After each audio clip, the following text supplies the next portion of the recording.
Los apartaderos ferroviarios ya son un hecho y son pisables.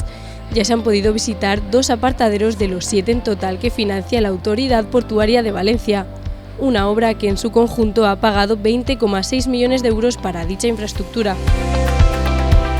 Hace 4 años tan solo pasaban 4 trenes por semana entre Sagunto y Zaragoza y hoy en día con la puesta en servicio de esta línea se alcanzan hasta los 44 trenes por semana.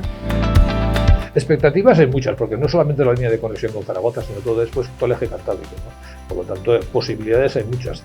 Al fin y al cabo, el puerto de Valencia aglutina el 41% de todo el tráfico export-import y aspiramos, obviamente, a tener una mayor cuota de presencia y una mayor presencia en las zonas del norte que vayan tráficos hacia el este, básicamente, ¿no? Que es nuestra especialización, ¿no? De los 7 apartaderos, una obra cofinanciada a través de los fondos de accesibilidad terrestre con la Autoridad Portuaria de Valencia.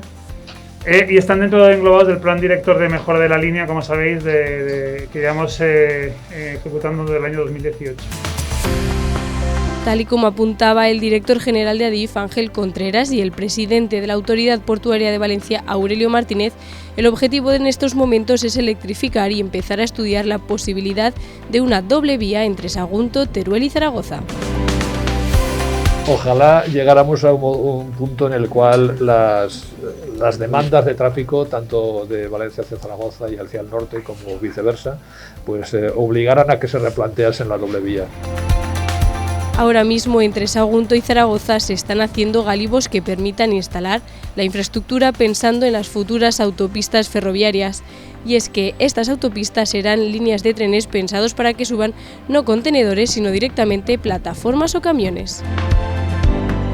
Esto se debe a que el futuro del puerto de Valencia pasa por establecer una conexión, no solo con Aragón, sino con el corredor cantábrico-mediterráneo, ya que el Valencia Port aglutina el 41% de toda la actividad de España que exporta por mar.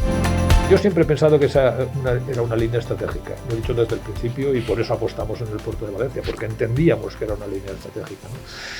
Conecta centros muy dinámicos de crecimiento dentro de la economía española y sin lugar a dudas, no sé en qué momento, pero estoy seguro que en un plazo no muy largo se tendrá que replantear Adif hacia el doble trazado, la doble vía.